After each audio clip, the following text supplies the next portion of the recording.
I don't know what the Chinese word is for Atlantis, but I'm pretty sure that it doesn't matter.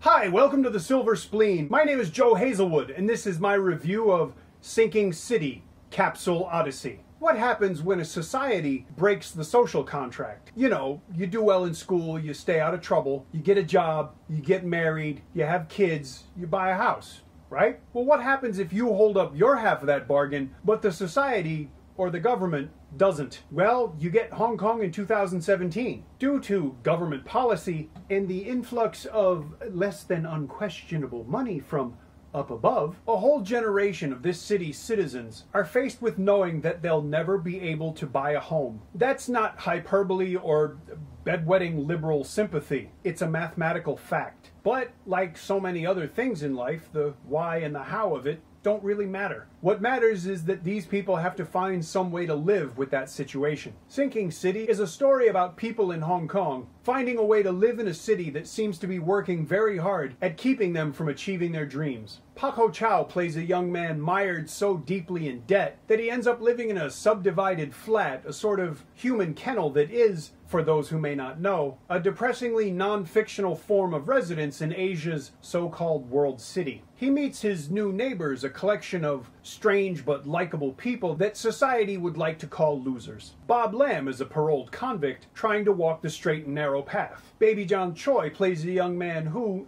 like a lot of us, has watched all the Young and Dangerous movies way too many times. Louis Chung plays a truck driver whose main goal in life is to find a place to have sex with his girlfriend, played by Joyce Cheng. These four men share a common challenge, and they also share a batshit crazy landlord, played wonderfully by Andrew Lam. Together and separately, these five men, and some other characters, all chase their dreams, appropriate and otherwise. Sinking City is based on an internet story written by, I don't know how to pronounce that, the same person who wrote Due West: Our Sex Journey. Writing for the internet and writing a movie are two very different things, and Sinking City proves that. Characters unceremoniously disappear from the narrative for no discernible reason. I'm going to assume the fact that they're both female has nothing to do with it, because the idea of someone who's popular on the internet but not popular with vagina-equipped humans is just too easy a stab to take, no pun intended. Besides, it's not really a problem for me. Like I always say, I can easily overlook a film's shortcomings so long as I'm distracted or entertained, and Sinking City certainly does a good job of that. It's a deeply entertaining movie. The timing of a lot of jokes is just stellar. Sure, there's a scene involving a selfie stick where Stevie Wonder could see what's coming, but that's the only time I remember a joke being foreshadowed, and I'm not even sure they wanted us to laugh. Most of the time the jokes just happen like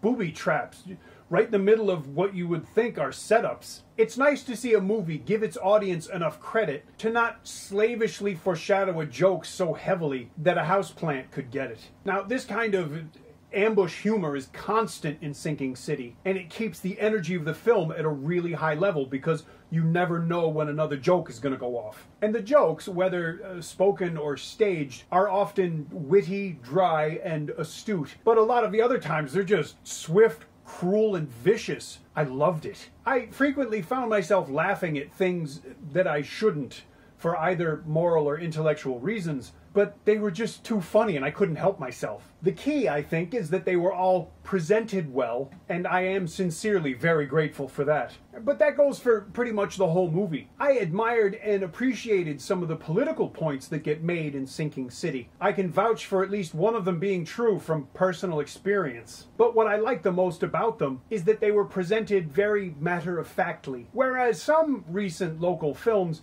make their political points with a broadsword. Sinking City uses a box cutter. It's a lot less obvious, but just as incisive. pun intended. The thing that I have to say I enjoyed the most about Sinking City, above even the very astute social and political touches, is the way that the fourth wall sometimes kind of cracked. The only funny thing in Lucky Fat Man, the Patrick Kong Chinese New Year movie starring Bob Lamb, was one scene where they left in what I'll call NG laughter. The stuff that you usually see in the NG reel when actors can't keep a straight face. That happens more than once in Sinking City, and there's something really wonderful about seeing that kind of just honest emotion. The comic chemistry among the cast is uniformly excellent. Now, I've beaten up Paco Chow more than once, if not for his acting, then for his roles. But his comedy chops are very strong and sharp, especially in this movie. But so are everyone else's. So it only makes sense that when a bunch of talented actors are making a comedy, they occasionally will do their job so well that it caused another person, or persons, to laugh. I really can't explain why, it's just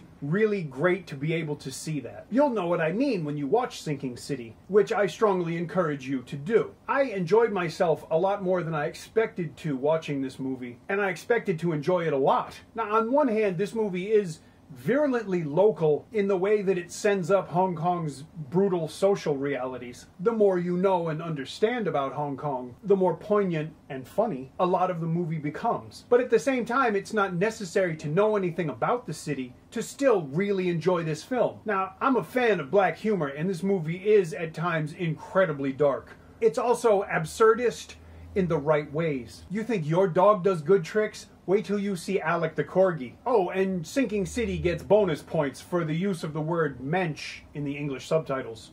When this movie gets released to home video, I'm definitely buying it. When it happens, I'll update the description with a link to a Blu-ray or a DVD, and I suggest you do the same thing unless you've already seen it in the cinema, which I also recommend. It shocks me just as much to say this as it may for you to hear it, but Sinking City is very easily and quite unexpectedly definitely in my top 5 movies of this year, and if I dare say it, a contender for best film of 2017. But what do I know about movies, right? Seriously, I definitely recommend watching this movie. If you speak Cantonese, if you live in Hong Kong, you're definitely going to get more out of it than I did, but I certainly got plenty out of it, and I think you would too. So like I said, watch it in the cinema. If you don't get a chance to do that, wait till you can buy or rent a copy. Don't steal it. If you enjoyed this review, let me know. And if you didn't, let me know. If you enjoyed the channel, please subscribe. But wait, before I go, I'm asking a personal favor. Could you please click on my Patreon page, because for a very small amount of money, you can actually make a very big difference in my life. You wouldn't believe the technological challenges that I've been through in the last several weeks, but I have to be honest, the Patreon support that I have, as small as it is, has made all the difference. And so I want to say thank you to those people, and say the more help I get, the better these videos will be. Because trust me, I know they're not perfect. I know they're not always exciting. How do you think I feel? I had to do all 500 of them. Thank you for watching, and I'll see you again soon.